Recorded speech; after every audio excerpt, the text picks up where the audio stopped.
Hello friends, welcome to science magnet. दोस्तों कैसे हैं आप लोग सभी? आई होप सभी अच्छे हैं, शानदार हैं, जानदार हैं।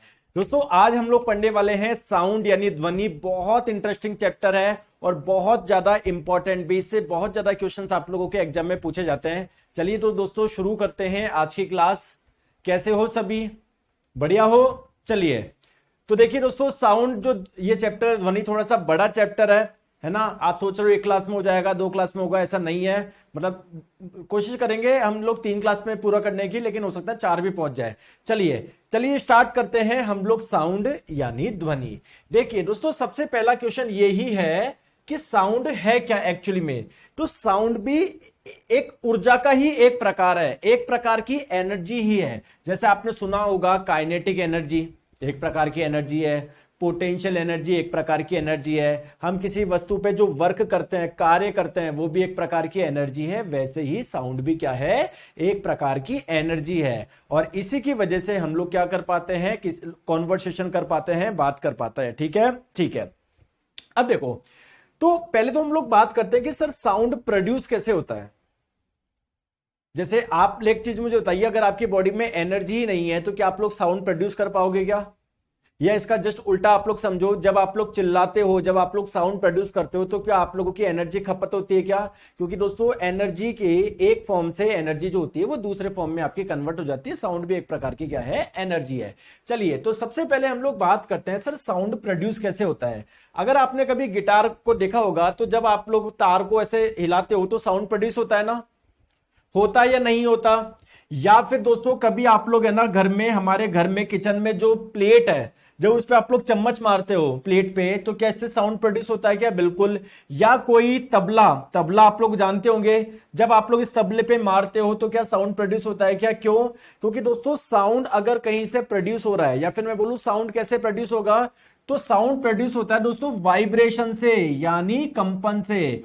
अगर कोई बॉडी वाइब्रेट करेगी तभी उससे साउंड प्रोड्यूस होगा। जैसे आप लोग ये देखिए, जैसे ये प्लेट है, जब प्लेट से आपने चम्मच, प्लेट पर चम्मच से मारा तो क्या ये थोड़ी सी वाइब्रेट करती है कि? ध्यान से देखना, क्या ये वाइब्रेट करती है क्या?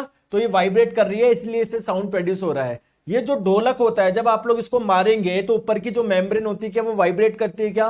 करती है ना। इसी वजह से दोस्तों इससे क्या होता है, साउंड प्रोड्यूस होता है। जो गिटार है, गिटार को जब आप लोग ये तार को हिलाओगे, है ना, तार पे हिलाओगे, बजाओगे इसको, तो तार वाइब्रेट करेगा क्या? इसी से क्या होता है, साउंड प्रोड्यूस होता है।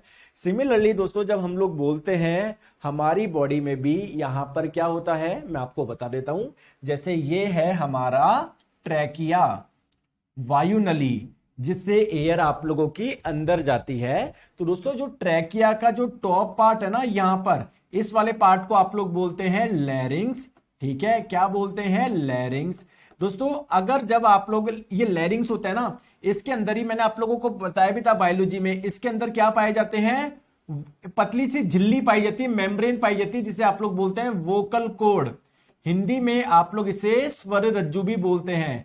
तो जब हम लोग बोलते हैं ना, तो ये वोकल कॉर्ड होती है ना, इसमें वाइब्रेशन होता है, कंपन होता है, जिसकी वजह से साउंड प्रोड्यूस होता है। और ये जो वोकल कॉर्ड है, ये कहां पर होती है? लैरिंग्स के अंदर ही होती है। तो इसीलिए मतलब मैं बोल सकता हूं लैरिंग्स से ही साउंड प्रोड्यूस हो रहा है। तो इसीलिए लैरिंग्स को आप लोग साउंड बॉक्स के नाम से भी जानते हैं। ठीक है, अभी मैं बताऊंगा, आगे फोटो भी दिखाऊंगा, टेंशन मत लीजिए आप लोग बिल्कुल भी, है ना। तो जो अगर कोई भी बॉडी साउंड प्रोड्यूस कर रही है, इसका मतलब वो क्या कर रही है, वाइब्रेट कर रही है। क्लियर है क्या? बिना वाइब्रेशन के साउंड प्रोड्यूस हो ही नहीं सकता। तो अगर कहीं से साउंड प्रोड्यूस हो रहा है, इसका मतलब वो क्या हो रहा है, वो 100% वाइब्रेट कर रही है। चलिए आ जाओ। अब तो अब आपने बता दिया कि सर साउंड का जो प्रोडक्शन होता है वो वाइब्रेशन की वजह से होती है। अब आप लोग मुझे ये तो बताइए कि वाइब्रेशन होता क्या है, कंपन होता क्या है। जैसे अगर मैं आप लोगों को बोलूं कि मैं अपने हाथ को ऐसे बहुत तेज ऐसे करूं, क्या मैं वाइब्रेट कर रहा हूं क्या? क्या मैं वाइब्रेट कर रहा हूं क्या? क्या ये पेन वाइब्रेट कर रहा है क्या? बोलो हाँ या ना। क्या ये पेन वाइब्रेट कर रहा है क्या? क्या ये पेन कंपन कर रहा है क्या? अरे इसी को तो वाइब्रेशन बोलते हो। तो अगर आप लोग इसको बिल्कुल स्लो स्पीड में देखोगे तो हो क्या रहा है, पेन इधर जा रहा है, फिर इधर, इधर, इधर, इधर, इधर, इधर, इधर। समझ पा रहे हो बात को? दोस्तों ये कहां पर जा रहा है, जैसे मान लीजिए ये एक पॉइंट मान लेते हैं ए, एक पॉइंट मान लेते हैं बी, पे से कर रहा है, ठीक है। तो यहां से बी पे जा रहा है, फिर वापस बी से ए पे आ रहा है, ए से बी पे जा रहा है, बी से ए पे आ रहा है। देखो समझ में आ गया। तो दोस्तों इस प्रकार के मोशन को बोलते हैं टू एंड फ्रोथ मोशन, है ना। अभी बताता हूं आप लोगों को। चलिए वाइब्रेशन क्या है ना। तो basically back and fourth motion को ही हम लोग बोलते हैं वाइब्रेशन, या टू एंड फोर्थ मोशन को ही आप लोग बोलते हैं वाइब्रेशन। अब ये टू एंड फोर्थ मोशन होता क्या है, कुछ भी नहीं है, आगे पीछे आगे पीछे आगे पीछे आगे पीछे आगे पीछे आगे पीछे। तो ये इसी को आप लोग इंग्लिश में बोलते हैं बैक एंड फोर्थ मोशन या टू एंड फोर्थ मोशन। तो बेसिकली अगर कोई ये आगे पीछे वाली गति कर रहा है तो इसे ही आप लोग क्या बोलते हैं, कंपन बोलते हैं। जैसे यहां पर अगर आप लोग देखोगे रेड वाली, ये भी आगे पीछे फिर आगे पीछे आगे पीछे आगे पीछे, तो मैं बोलूंगा ये वाइब्रेशन कर रही है। सिमिलरली हरी वाली बॉल भी आगे पीछे आगे पीछे आगे पीछे, तो मैं बोल सकता हूं ये ग्रीन वाली बॉल क्या कर रही है, वाइब्रेशन कर रही है। बोलो हाँ या ना। आ गई बात समझ में, वाइब्रेशन क्या होता है। इतनी से बात आप लोगों को समझ में आ गई होगी। बिल्कुल सर आ गई। अब जैसे मान लीजिए एक छोटी चीज मुझे बताइए, है ना, छोटी सी चीज मुझे बताइए कि जैसे मान लीजिए यहां पर प्लेट है, स्टील की प्लेट है, आपने उस पे मारी चम्मच, तो ये वाइब्रेट करेगी, इससे साउंड प्रोड्यूस होगा। बोलो हाँ या ना। होगा। आप दोस्तों आप खड़े हैं यहां पर, मान लीजिए आपके छोटे भाई ने है ना प्लेट पे ऐसे चम्मच से मारा, तो जिससे साउंड प्रोड्यूस हुआ। दोस्तों क्या साउंड आप तक पहुंचेगा, क्या आपको भी वो साउंड सुनाई देगा क्या। तो क्वेश्चन ये है कि जो साउंड प्रोड्यूस हुआ वो यहां पर हुआ, तो साउंड वहां तक कैसे पहुंचा।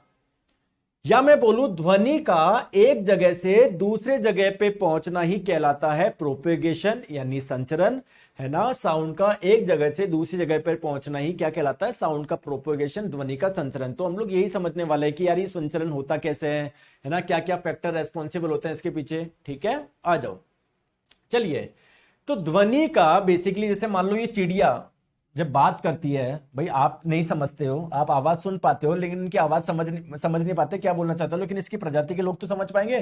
तो जब ये साउंड प्रोड्यूस होगा इस चिड़िया के द्वारा, तो इसका साउंड का दूसरी जगह पहुंचना, एक जगह से दूसरी जगह पर पहुंचना ही क्या कहलाता है, प्रोपोगेशन यानी संचरण कहलाता है। बात क्लियर है क्या। ठीक है। अब ऐसा होता क्यों है, तो यहां पर इसका कारण लिखा हुआ है जो भी आप लोगों को समझ में नहीं आएगा। इसको एक एग्जाम्पल से समझेंगे और आप लोगों को बहुत अच्छे से समझ में आ जाएगा। देखो आइए मुझे बताओ, जैसे मान लो ये कोई बैल बजा रहा है, अगर कोई व्यक्ति यहां पर खड़ा है तो क्या उसको साउंड सुनाई देगा, बिल्कुल सुनाई देगा। अगर कोई व्यक्ति यहां पर खड़ा है तो उसको क्या साउंड सुनाई देगा, बिल्कुल। यहां पर खड़ा है तो साउंड सुनाई देगा क्या, बिल्कुल। तो साउंड बेसिकली यहां से, ये इसका सोर्स है, यहां पे साउंड प्रोड्यूस हो रहा है, यहां से अलग अलग अलग जगह कैसे जा रही है ये हम लोगों को समझना है। आगे बात समझ में आ जाओ। चलिए इसको फील करते हैं। जैसे दोस्तों यहां पर क्या है, कोई स्पीकर है जिसमें साउंड चल रहा है, जिससे साउंड निकल रहा है, कोई भी गाना वगैरह चल रहा होगा, ठीक है। तो अगर यहां से साउंड प्रोड्यूस हो रहा है, इसका मतलब यहां पे वाइब्रेशन हो रहा है या नहीं हो रहा। आप लोग हाथ लगा के देख लेना, कभी स्पीकर पे हाथ लगा के पता पड़ जाएगा वो वाइब्रेट करता है, बोलो। और बिना वाइब्रेशन के साउंड प्रोड्यूस ही नहीं हो सकता। तो अगर साउंड प्रोड्यूस हो रहा है तो इसका मतलब स्पीकर जो है आपका वाइब्रेट कर रहा होगा। बोलो हाँ या ना। यार बोलते नहीं हो दोस्तों आप, हैं आप बोलते नहीं हो, जवाब नहीं देते, गलत बात है आपकी। बताओ। ठीक है। अब प्यारे दोस्तों मान लीजिए छत पे किसी ने है ना स्पीकर लगा रखा है। अब दोस्तों आप यहां पर खड़े हो, आपको भी साउंड पहुंचेगा। कोई अगर इधर खड़ा हुआ है उसको भी साउंड पहुंचेगा। अब वो कैसे पहुंचेगा हम लोग ये डिस्कस करने वाले हैं। ठीक है, ठीक है, आ जाओ। ठीक है। नहीं ठाकुर जी नहीं होगा सर, 25 मई तक कंप्लीट हो जाएगी फिजिक्स, आप बोलते नहीं होगा। ठीक है, लगेंगे अभी थोड़ा सा टाइम लगेगा। ठीक है ठाकुर राज सिंह जी, ठीक है ठाकुर राज सिंह जी, आ जाओ। आपका हो गया पूरा, अभी तक रिवाइज हो गया पूरा। अब दोस्तों अगर साउंड प्रोड्यूस हो रहा है तो जरूर ये वाइब्रेट कर रहा होगा, कंपन कर रहा होगा। बोलो हाँ या ना। बोलो बोलो। ठीक है, दोस्तों आपके और इस सोर्स के बीच में क्या है, क्या है, क्या है? एयर है। ठीक है दोस्तों, अगर इससे साउंड प्रोड्यूस हो रहा है तो ये वाइब्रेट कर रहा होगा, कंपन कर रहा होगा 100%, बिल्कुल ठीक है। अब दोस्तों ये जो एयर के पार्टिकल्स है, जो पार्टिकल इसके कांटेक्ट में आएगा क्या वो भी वाइब्रेट करेगा? क्या क्या वो भी वाइब्रेट करेगा? क्या यार मुझे एक चीज बताओ, अगर कोई चीज बहुत तेजी से हिल रही है, अगर आप उसको जाके पकड़ लोगे तो आप भी तो हिलने स्टार्ट कर दोगे, बोलो हाँ या ना। जैसे मान लो मैं से हिल रहा हूं, तो अगर आप मुझे टच भी करोगे तो आप भी तो हिलोगे। क्लियर है? क्लियर है? अच्छा ठीक है। अब मेरे प्यारे दोस्तों ध्यान से समझो, तो जब ये एयर का पार्टिकल, यहां पर एयर के बहुत सारे पार्टिकल है, मान लो एक ये रहा, एक ये रहा, एक ये रहा, एक ये रहा, है ना? समझ गए? तो जो एयर का पार्टिकल इसके कांटेक्ट में आएगा ये भी तो वाइब्रेट करेगा, झुन झुन झुन झुन झुन झुन झुन। ये पास वाले को टक्कर मारेगा ये भी वाइब्रेट करेगा, फिर ये पास वाले को टक्कर मारेगा ये भी वाइब्रेट करेगा, ये पास वाले को टक्कर मारेगा ये भी वाइब्रेट करेगा। मतलब अगर ये वाइब्रेट कर रहे हैं तो इनके पास में क्या है? एनर्जी है। तो जो एनर्जी इसके पास में थी, ये वाइब्रेट कर रहा था, ये साउंड प्रोड्यूस कर रहा था, ये जो एनर्जी है बेसिकली यहां से आगे आगे आगे आगे आगे आगे आगे आगे आगे यहां तक पहुंच जाएगी। तो बेसिकली साउंड एक जगह से दूसरी जगह पे जो प्रोपोगेट कर रहा है, जो संचरित कर रहा है, वो कैसे कर रहा है? ये जो बीच में माध्यम के कण है ना, मीडियम के पार्टिकल है, जो माध्यम के कण है, जो मीडियम के पार्टिकल है ना, इनकी वजह से, माध्यम के जो कण है, ये बीच में जो मीडियम के पार्टिकल है ना, इनके, आप लोग बोल सकते हो इनके मूवमेंट की वजह से क्या हो सकता है? ये हो रहा है। सर आज क्वालिटी पुअर लग रही है दोस्तों, टेंशन मत लो, जब वीडियो खत्म होगी ना आप लोगों को अच्छे से मिल जाएगी, ठीक है? क्लियर? थोड़ा सा हो सकता है कोई दिक्कत हो, लेकिन आप टेंशन मत लो, जब वो वीडियो खत्म होगा ना तब आप लोगों को अच्छे से दिख जाएगी, ठीक है? टेंशन मत लिया करो, ठीक है? आ जाओ, चले आगे। ये बात क्लियर है? तो अभी जो मैंने पॉइंट यहां पर लिखवाया था, अब मैं उसको बता सकता हूं, इससे पहले नहीं आता। तो जैसे कण कंपन करते हैं तो आसपास के कणों को स्थानांतरित करते हैं और ध्वनि के माध्यम आगे प्रसारित करते हैं। मतलब मतलब एक जगह से दूसरी जगह पर कैसे जाते हैं? बीच में जो माध्यम के कण है ना, वो बेसिकली क्या करते हैं? वाइब्रेट करते हैं, जो एक जगह से दूसरी जगह पर क्या करते हैं? साउंड को ले जाने में महत्वपूर्ण भूमिका निभाते हैं। बहुत बढ़िया, ठीक है, आ जाओ। चलिए अब एक चीज बात करते हैं, जैसे आप लोगों को मैंने एक छोटी सी चीज बताई थी कि प्रकाश एक जगह से दूसरी जगह पर वेव के रूप में जाता है, तरंग के रूप में जाता है, वैसे ही दोस्तों साउंड भी, ध्वनि भी एक जगह से दूसरी जगह पर तरंग के रूप में जाती है। क्लियर है? वेव के रूप में जाती है। दोस्तों क्या मैंने आपको बताया था कि वेव दो टाइप की होती है? हाँ सर बताया था। एक इलेक्ट्रोमैग्नेटिक वेव, इलेक्ट्रोमैग्नेटिक वेव वो वेव होती है जिनको आगे चलने के लिए कोई माध्यम नहीं चाहिए। अगर वहां पर कुछ भी नहीं हो, एयर भी नहीं हो, पूरा वैक्यूम हो, निर्वात हो, निर्वात का मतलब कुछ भी ना हो, तब भी ये वाली वेव आगे जा सकती है। ऐसी वेव को बोलते हैं इलेक्ट्रोमैग्नेटिक वेव। एक होती है मैकेनिकल वेव। मैकेनिकल वेव किसे बोलते हैं? जिसको एक जगह से दूसरी जगह पर जाने के लिए कुछ माध्यम चाहिए हो, कुछ मीडियम चाहिए हो। बात क्लियर है? क्लियर है क्या? बिल्कुल ठीक है। तो इलेक्ट्रोमैग्नेटिक वेव वो होती है जिनको कोई माध्यम की आवश्यकता नहीं होती, और मैकेनिकल वेव ऐसी वेव होती है जिनको आगे चलने के लिए कोई माध्यम की आवश्यकता होती है। जैसे इसके एग्जांपल क्या है? मैंने आपको बताया था light waves, light wave. Light की जो वेव्स होती है ना, वो एक प्रकार की इलेक्ट्रोमैग्नेटिक वेव है, क्योंकि अगर इस कमरे में कुछ भी नहीं हो ना तब भी लाइट उसमें से ट्रेवल कर जाएगी। आपको पता है सूर्य से पृथ्वी तक जब लाइट आती है, बीच में कई जगह ऐसी पड़ती है जहां पर कुछ भी नहीं होता, तो लाइट उसमें से भी तो ट्रेवल होके आती है ना, ठीक है? और मैकेनिकल वेव कौन सी होती है? जिनको मीडियम चाहिए आगे जाने के लिए। जैसे साउंड वेव्स है ना, वो इसी का ही एग्जाम्पल है। इसका मतलब क्या है? इसका मतलब ये है कि जैसे मान लीजिए एक ये कोई व्यक्ति है, दूसरा कोई व्यक्ति है, वो दोनों एक ऐसे कमरे में जहां पर कुछ भी नहीं है, एयर भी नहीं है, बिल्कुल वैक्यूम है। तो अगर ये कुछ बोलेगा भी ना तो उसको सुनाई नहीं देगा, क्योंकि ध्वनि दोस्तों एक जगह से दूसरी जगह पर जा ही नहीं पाएगी, क्योंकि मैकेनिकल वेव है, इनको आगे जाने के लिए कुछ चाहिए, कोई गैस हो, कोई लिक्विड हो बीच में भरा हुआ, उसी में से ये ट्रेवल कर पाएगी। Sir unit and measurement class 3 आएगा? कौन सा क्लास 3 आएगा? हो तो गया पहला चैप्टर, ठीक है? चले आगे, बात क्लियर है? ठीक है। दोस्तों मैंने आप लोगों को बताया था, ये तो आपने दो आधार पे ये तो आपने किस आधार पे बताया, दो टाइप की होती है कि आगे चलने के लिए माध्यम चाहिए या नहीं चाहिए। दोस्तों एक तरीका और है आप लोगों का वर्गीकरण करने का, ट्रांसवर्स वेव और लॉन्गिट्यूडनल वेव, है ना। मैंने आपको बताया भी था, मैं आपको बताता हूं। जैसे कोई स्प्रिंग है, स्प्रिंग है, जब इसको पकड़ के जब छोड़ोगे तो डिस्टरबेंस हो रहा है ना, मतलब एक वेव बन रही है ना, तो वो कैसे जाएगी, ऐसे जाएगी ना, मतलब पकड़ के जब छोड़ दोगे ऐसे तो जा रही है वेव। और ये जब आपने पकड़ा, स्प्रिंग के जो पार्टिकल छोड़ोगे, स्प्रिंग के पार्टिकल्स की दिशा क्या है, ये दिशा है। और वेव जब छोड़ोगे, वेव कहां पर जा रही है, इधर। तो जब वेव की डायरेक्शन और स्प्रिंग ये पार्टिकल की डायरेक्शन दोनों एक ही होती है तो इसको बोलते हैं लॉन्गिट्यूडनल वेव। ट्रांसवर्स वेव क्या होती है, जैसे मान लो एक रबड़ है, इसके दोनों सिरों पे आपने बांध दिया। अब जब इसको ऐसे करोगे तो ये आपकी कुछ ऐसे होगी नहीं होगी, बताओ।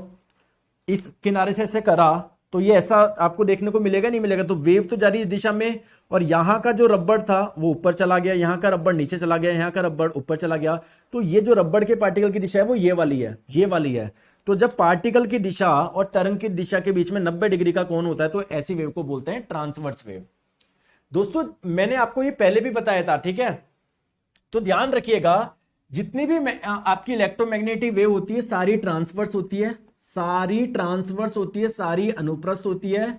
और मैकेनिकल वेव की बात करी जाए तो कुछ मैकेनिकल वेव होती है लॉन्गिट्यूडनल और कुछ होती है आप लोगों की ट्रांसवर्स। अगर बात करी जाए साउंड की तो साउंड, ध्वनि किस प्रकार की एक तरंग है, लॉन्गिट्यूडनल एक अनुदैर्ध्य तरंग है, ध्यान रखिएगा, ठीक है। चले आगे आ जाओ। चलिए अब दोस्तों, जैसे आप लोगों को पता है टेलीविजन आप देख रहे हो तो उससे भी तो प्रकाश आता है आपकी आंखों तक। और ये जो प्रकाश आता है, प्रकाश की जो तरंगे आती है वो किस प्रकार की वेव है, लाइट ट्रांसवर्स वेव है। वो ऐसे आएगी, ऐसे ऐसे आएगी, ऐसे। क्लियर है क्या, क्लियर है क्या दोस्तों। ये आपको ऐसे देखने को, ऐसे जब ये वेव होती है ना, ट्रांसवर्स वेव होती है, अनुप्रस्थ तरंग होती है। लॉन्गिट्यूडनल वेव में क्या होता है, जैसे भाई मैंने भी आपको एग्जांपल दिया, स्प्रिंग है, आपके स्प्रिंग थी, स्प्रिंग को जब आप लोग दबा के छोड़ोगे तो क्या आपको कुछ ऐसा नजर आएगा क्या, कहीं पर ऐसा नजर आएगा क्या, कुछ ऐसा नजर आएगा क्या, नहीं सर ऐसा तो कुछ भी नजर नहीं आएगा। यानी ये ट्रांसवर्स वेव नहीं है। तो होगा क्या, जब स्प्रिंग को आप लोग छोड़ोगे ना, दबा के छोड़ोगे, तो कहीं पर देखोगे स्प्रिंग बहुत पास पास में, कहीं पर दूर दूर है, कहीं पर पास पास में, कहीं पर दूर दूर है। क्लियर है क्या, क्लियर, कुछ इस प्रकार से आपको देखने को मिलेगा। तो जैसे ये वाली तरंग होती है ना, इसमें क्या हो रहा है, इस टाइप का हो रहा है। यहां पर आपको ऐसा कुछ भी नजर नहीं आता लॉन्गिट्यूडनल में, ये जो है वो ट्रांसवर्स है, अनुप्रस्थ है। तो दोस्तों ट्रांसवर्स वेव, अनुप्रस्थ तरंग में जो ये टॉप पार्ट है ना, इसको बोलते हैं क्रस्ट, हिंदी में आप लोग बोलते हैं श्रृंग। और बॉटम पार्ट को बोलते हैं ट्रफ, और हिंदी में बोलते हैं गर्त। तो क्रस्ट ट्रफ ऐसा देखने को मिलता है ट्रांसवर्स में, अनुप्रस्थ में। जबकि दोस्तों लॉन्गिट्यूडनल की बात करें वहां पर ऐसा कुछ भी नहीं होता है। जैसे मैं आपको एग्जांपल बताता हूं, इधर देखो, ध्यान से देखो। जैसे मान लीजिए यहां पर क्या था, एक घंटी थी, एक घंटी थी जिसको बजाया और इससे साउंड प्रोड्यूस हुआ। आप थे सुनने वाले, आप खड़े हो यहां पर, तो होगा क्या, देखो यहां पर और यहां पर बीच में क्या है, आप दोनों के बीच में एयर है। साउंड बेसिकली वहां से वहां पर कैसे आएगा, देखो दोस्तों एयर के बीच में बहुत सारे पार्टिकल्स हैं, ठीक है। अब अगर इससे साउंड प्रोड्यूस हो रहा है तो एयर के पार्टिकल जब इसके कांटेक्ट में आएंगे ये भी वाइब्रेट करेंगे, तो ये वाइब्रेट करेंगे, फिर पास वाले को टक्कर मारेंगे, फिर पास वाले को टक्कर मारेंगे, फिर पास वाले को टक्कर मारेंगे, फिर पास वाले को टक्कर मारेंगे। तो साउंड आप लोगों का एक जगह से दूसरी जगह पर पहुंचेगा। लेकिन दोस्तों अगर आप लोग एक्चुअली देखोगे ना, तो देखो कहीं पर एयर के पार्टिकल्स बहुत पास पास में होते हैं, कहीं पर दूर दूर में, कहीं पर पास पास में, कहीं पर दूर दूर पे। आपको देखने में ऐसा लग रहा है कि यहां के एयर पार्टिकल उठ के वहां पर जा रहे हैं, नहीं, एयर यहां का एयर पार्टिकल अपनी जगह ही वाइब्रेट करेगा, डन डन डन, फिर पास वाले को टक्कर मारेगा, डन डन, ये अपने पास वाले को टक्कर मारेगा, ये अपनी जगह ही वाइब्रेट करते रहेंगे। समझ लो बात को। तो लेकिन अगर आपको देखोगे तो आपको साफ नजर आ रहा होगा, कहीं पर एयर पार्टिकल बहुत पास पास में, कहीं पर दूर दूर है, कहीं पर पास पास में, कहीं पर दूर दूर।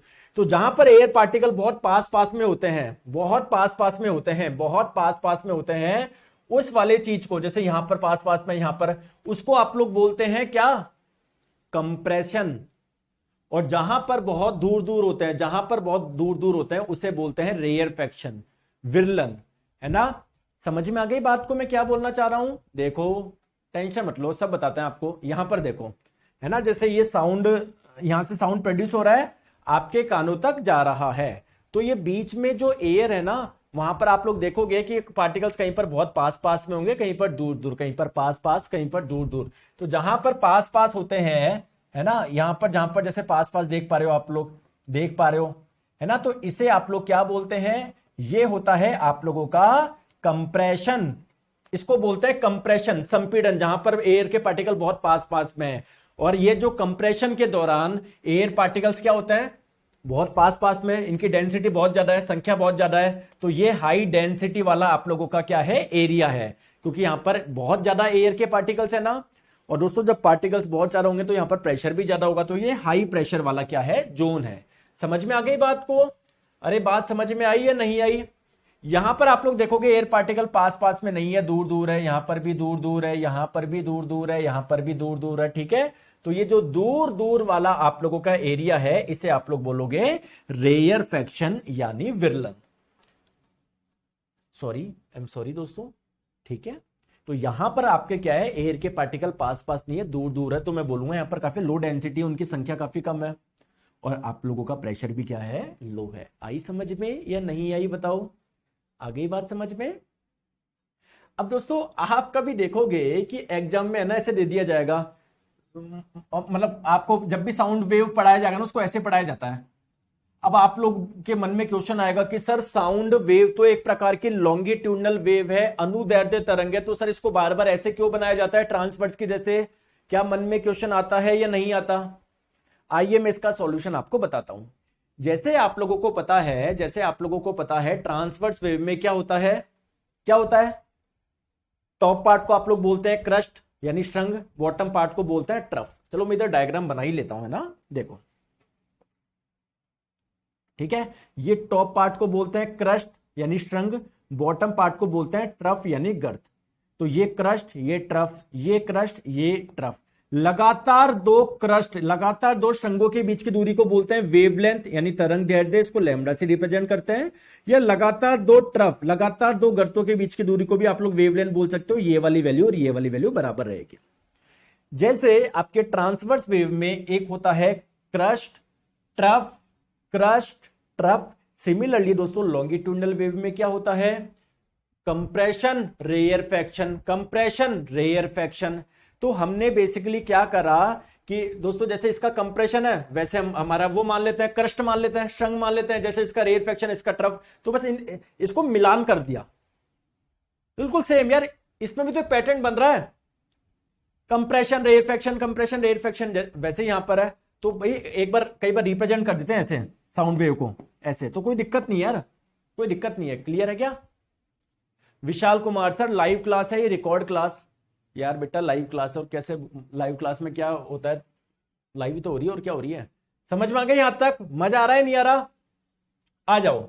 तो अगेन मैं बताता हूं कि जब साउंड प्रोड्यूस होता है और आप तक आता है, तो बीच में एयर के पार्टिकल्स कहीं पर आप लोग देखोगे उनके बीच में गैप काफी अधिक होता है, इसको बोलता है रेयरफेक्शन, विरलन। कहीं पर बहुत पास पास में होते हैं, उसे आप लोग बोलोगे कंप्रेशन। ठीक है दोस्तों, क्लियर है? आ जाओ।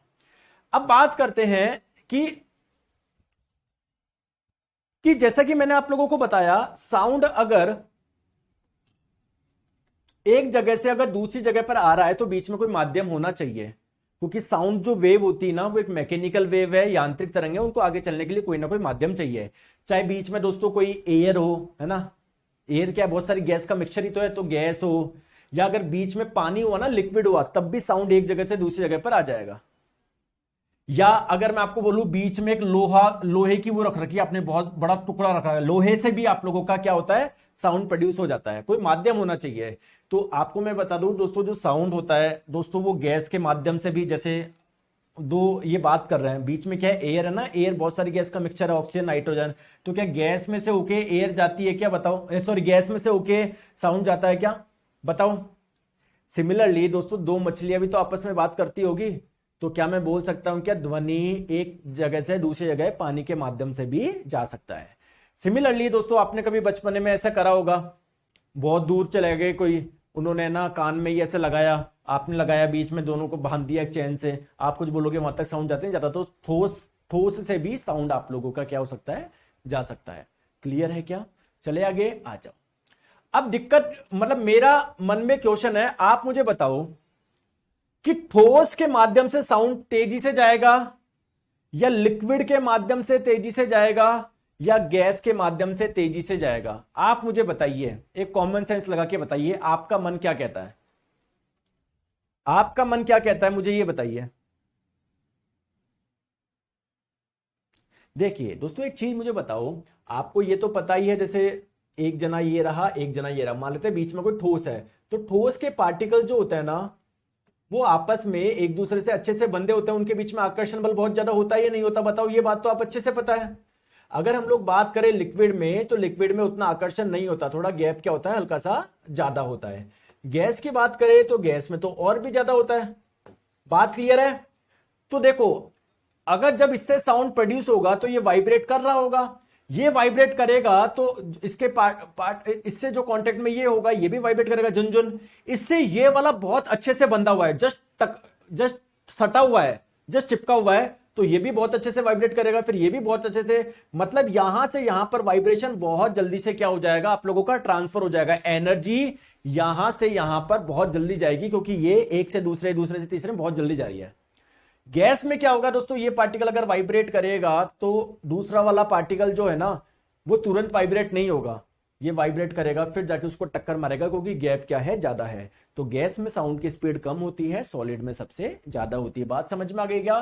तो सॉलिड में सबसे ज्यादा, देन लिक्विड, और फिर गैस। बात क्लियर है? इसके पीछे कारण क्या है भाई? एटम्स का अरेंजमेंट यार, पार्टिकल्स का अरेंजमेंट।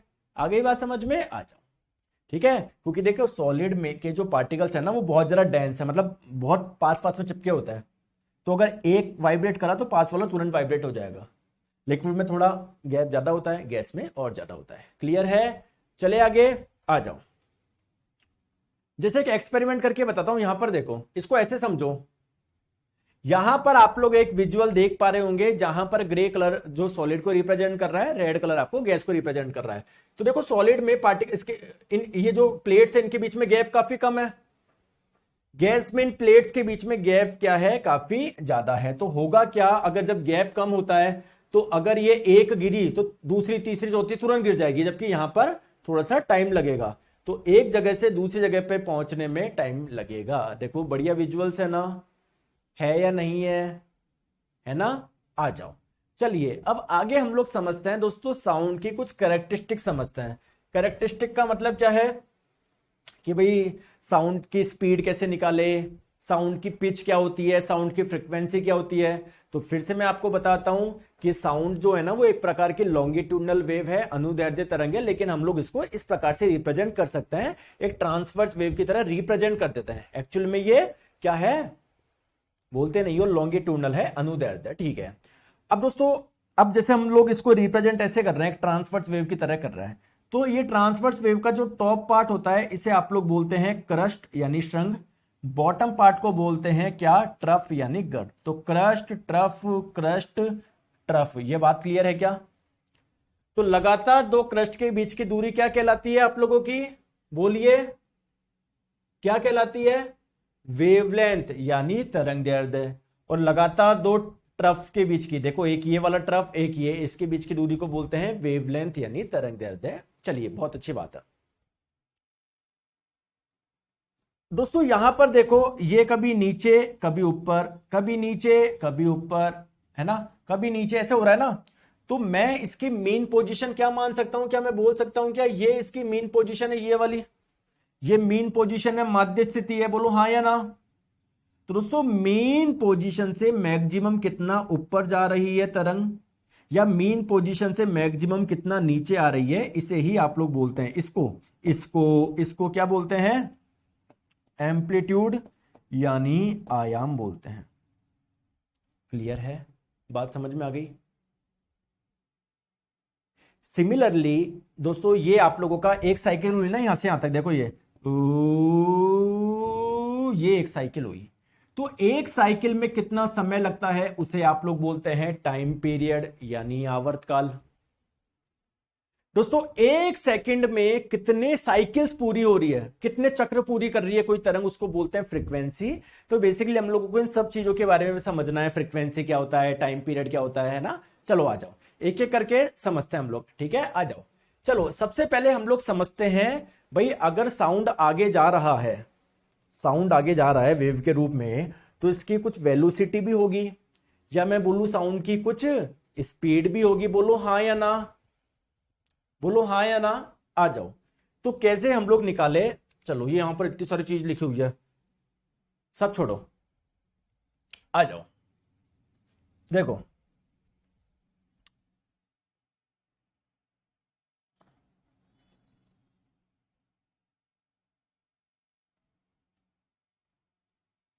एक कॉमन सेंस लगाते हैं, ठीक है दोस्तों। मैंने आपको बोला कि 2 सेकंड में एक ध्वनि तरंग है, उसने कितने चक्र पूरे करे, 1 2 3 4 चक्र पूरे करे, 4 साइकिल पूरी करी। कोई दिक्कत है क्या, कोई दिक्कत है नहीं। मैं आपसे पूछ रहा हूं ध्वनि तरंग की स्पीड बताओ, चाल बताओ, चाल बोल दो या वेलोसिटी बोल दो, बात एक ही है, ठीक है दोस्तों। इसके ये दो टॉप पॉइंट के बीच के जो डिस्टेंस होती है, इसको वेवलेंथ बोलते हैं, इसको लैम्डा से रिप्रेजेंट करते हैं। तो बताओ बताओ कैसे निकालोगे। देखो अच्छा, मुझे एक चीज बताओ प्लीज, मेरी बात को ध्यान से समझोगे, एक बार सुनोगे। मैंने आपको बोला कि एक व्यक्ति इस जगह से इस जगह पहुंचा, कितनी दूरी तय करी, 30 मीटर दूरी तय करी, और समय लगाया 10 सेकंड। मैंने आपको बोल रहा हूं कि यार इसकी स्पीड बताओ, चाल बताओ। आप लोग क्या बोलते हो, कितनी दूरी तय करी, 30 मीटर, कितना समय लिया, 10 सेकंड। क्या स्पीड का मान क्या 3 मीटर पर सेकंड आया या नहीं आया, बोलो हाँ या ना, बोलो पहले, बोलो हाँ या ना, बोलो हाँ या ना, अरे बोलो दोस्तों। क्या मैं बोल सकता हूं क्या, स्पीड चाल किसको बोलते हैं, 1 सेकंड में टोटल कितना चला। क्या मैं ये बोल सकता हूं कि स्पीड की डेफिनेशन क्या हो गई, 1 सेकंड में कितना चला, यही तो एक प्रकार से स्पीड की डेफिनेशन हो गई। तो यहां पर क्या है दोस्तों, अगर ये वेवलेंथ है, अगर ये वेवलेंथ है, तो क्या यार ये जो होगा, ये पूरी एक लंबाई, एक साइकिल की लंबाई, ये भी तो वेवलेंथ होगा, तरंग दैर्ध्य होगा, बोलो हाँ या ना। हम्म, तो आपको देखना है किसकी स्पीड कितनी है। तो स्पीड का मतलब 1 सेकंड में ये कितना चला, कितना चला, लैम्डा। सर 2 सेकंड में चला है 4 साइकिल, यानी 2 सेकंड में lambda plus lambda plus lambda plus lambda, 2 second में कितना चला, कितना चला, 4 लैम्डा। 1 सेकंड में कितना चला, 2 लैम्डा। यानी इसकी वेलोसिटी का मान आ गया आप लोगों के पास में 2 इंटू लैम्डा। बोलो आया या नहीं आया, बोलो आया या नहीं आया, बोलो। अब दोस्तों मैं आप लोगों से पूछना चाह रहा हूं, ये जो ध्वनि तरंग है इसकी फ्रीक्वेंसी बताओ। फ्रीक्वेंसी क्या होता है, 1 सेकंड में ये कितनी साइकिल पूरी करी। तो 2 सेकंड में कितनी साइकिल पूरी करी, 4 साइकिल। तो 1 सेकंड में कितनी करी, 2 साइकिल। तो फ्रीक्वेंसी का मान कितना हो गया, 2। और जैसे लंबाई को मीटर में नापते हैं, द्रव्यमान को किलोग्राम में नापते हैं, वैसे ही फ्रीक्वेंसी को नापते हैं हर्ट्ज में। तो फ्रीक्वेंसी हो गई 2 हर्ट्ज। तो कुल मिला के दोस्तों यहां पर जो 2 है वो क्या है, एक फ्रीक्वेंसी तो है। तो वेलोसिटी का एक फॉर्मूला आ गया, फ्रीक्वेंसी इंटू वेवलेंथ, ठीक है। तो किसी भी ध्वनि तरंग का आप लोगों को वेग निकालना हो, चाल निकालना हो, उसका फॉर्मूला क्या है, फ्रीक्वेंसी इंटू वेवलेंथ। ये आया कैसे, इसी के लिए मैंने आप लोगों के साथ में इतनी मेहनत करी है। तो सिंपल आप लोग ध्यान रखेंगे, किसी भी तरंग का, चाहे ध्वनि तरंग की बात नहीं है, कोई सी भी तरंग हो, कोई सी भी तरंग हो, अगर आपको देखनी है यार इसकी स्पीड कितनी है, चाल कितना है, सिंपल क्या लगाओ, फॉर्मूला लगाओ, फ्रीक्वेंसी इंटू वेवलेंथ। बोलो हाँ या ना, बोलो हाँ या ना, बोलो हाँ या ना। फॉर्मूला याद रख लोगे, सिंपल सा फॉर्मूला लगाना है, ठीक है, ठीक है, आ जाओ। अब फ्रीक्वेंसी किसको बोलते हैं, 1 सेकंड में कितनी साइकिल पूरी हो रही है। जैसे यहां पर देखो बहुत सारी साइकिल बन रही है ना, तो मैं बोलूंगा इस वेव की फ्रीक्वेंसी ज्यादा है। यहां पर जो साइकिल बन रही है वो कम बन रही है, तो मैं बोलूंगा इस वेव की जो फ्रिक्वेंसी है, इस तरंग की जो आवृत्ति है वो क्या है, कम है। क्लियर है। फ्रिक्वेंसी का जो मात्रक होता है वो क्या होता है, हर्ट्ज होता है। जैसे अगर मैं बोलूं ये साउंड है 80 हर्ट्ज फ्रिक्वेंसी का, इसकी फ्रिक्वेंसी 80 हर्ट्ज, यानी एक सेकंड में ये जो साउंड है ना, इसकी जो ध्वनि तरंग है वो 80 साइकिल पूरी कर रही है। क्लियर है, ठीक है दोस्तों। अब साउंड की अलग अलग फ्रिक्वेंसी हो सकती है। क्या हम लोग सारा साउंड सुन सकते हैं क्या, नहीं।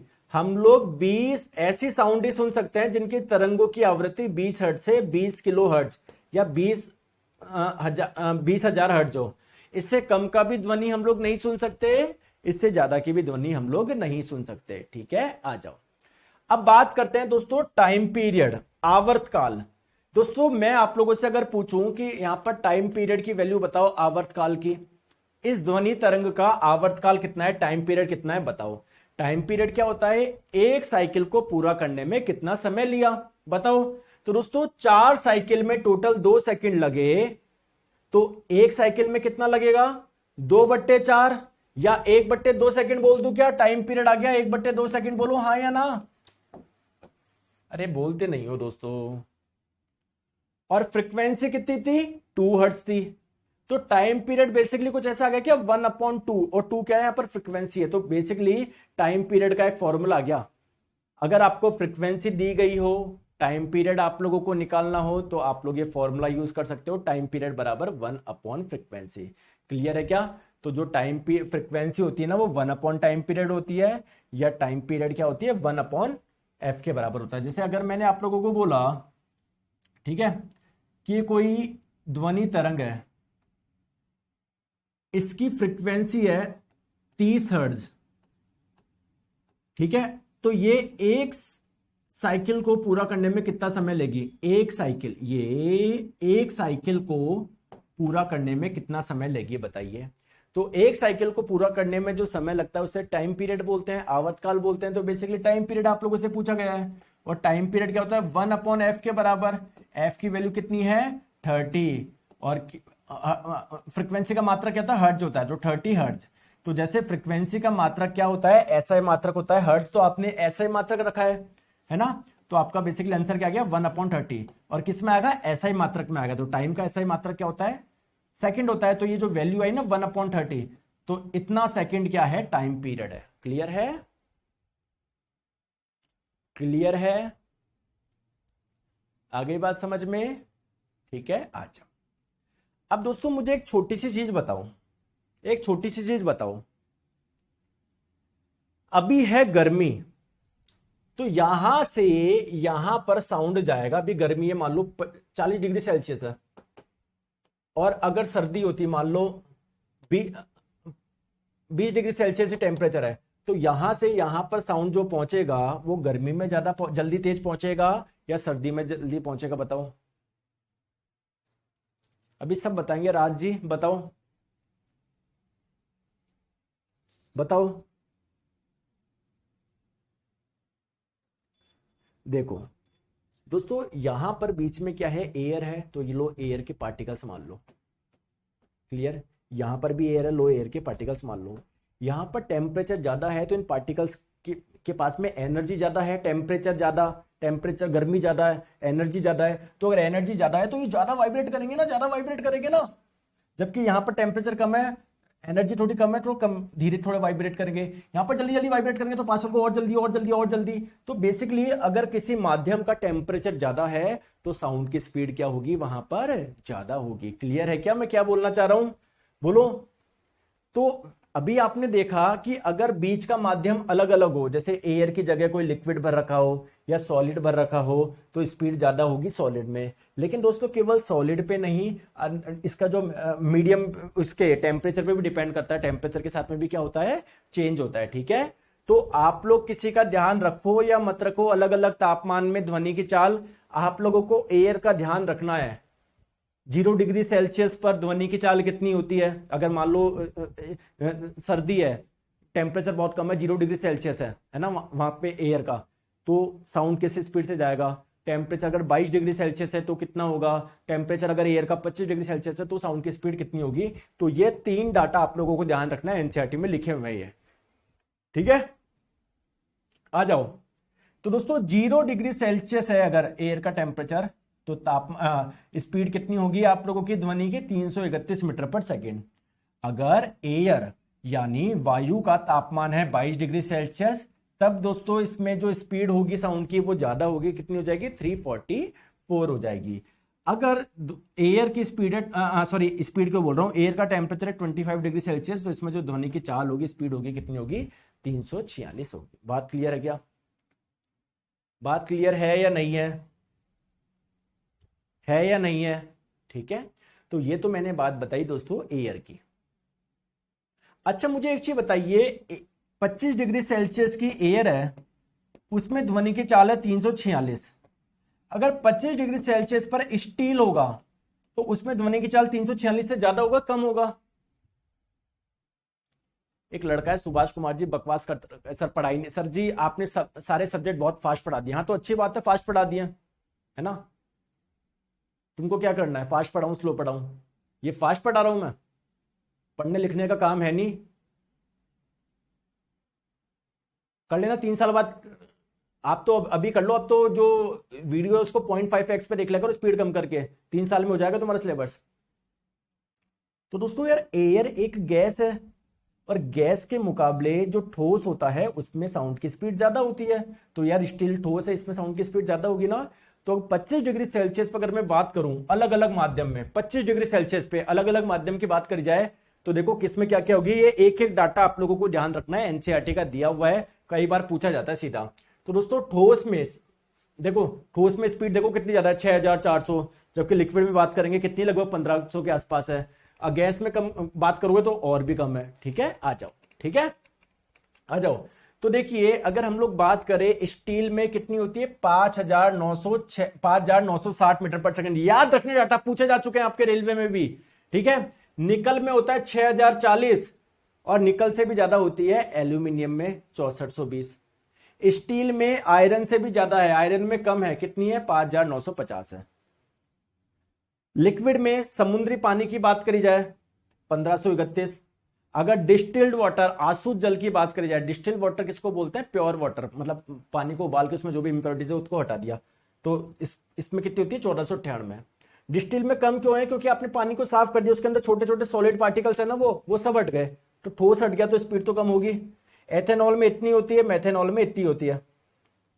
ठीक है, तो सर ये आ रही है बात समझ में? आ रही है? बात करोगे गैस में तो देखिए अलग अलग गैस में अलग अलग है। हाइड्रोजन में 1284 है, काफी हल्की गैस है। सर हल्की गैस है तो उसमें ज्यादा कैसे? क्योंकि दोस्तों हल्की गैस के पार्टिकल हल्के होते हैं, तो ये आराम से हिल पाएंगे ना, आराम से वाइब्रेट कर पाएंगे ना, इसलिए साउंड की स्पीड इनमें ज्यादा होती है हल्की वाली गैस में। हाइड्रोजन में देखो 1284 है, हीलियम में 965, एयर में यार नाइट्रोजन गैस है, ऑक्सीजन गैस है, भारी भारी गैस है, इसलिए इसमें कम है। आई बात समझ में? क्लियर है दोस्तों? आज के लिए इतना रखे, आप यहां तक रिवाइज करिए, आप यहां तक रिवाइज करिए, फिर हम लोग चलेंगे आगे पढ़ेंगे। ठीक है, समझ में आ गया? तो प्लीज जो मैंने पढ़ा है उसको रिवाइज करिए, फिर हम लोग इसको बाकी का पार्ट करेंगे नेक्स्ट क्लास में। ठीक है, thank you so much. Sir 22 degree Celsius में सॉलिड में क्या होगा? नहीं याद रखना आपको राहुल जी, केवल 25 डिग्री सेल्सियस पे ध्यान रखना है। वो मैंने 22 का इसलिए बताया एयर में, क्योंकि वो एनसीईआरटी में डाटा दिया हुआ है, पूछा जा सकता है वो आप लोगों का। ठीक है, आपको बाकी मीडियम में केवल 25 डिग्री सेल्सियस पे ध्यान रखना है, वरना ऐसे तो इतने सारे डाटा हो जाएंगे आप ध्यान नहीं रख पाओगे, है ना।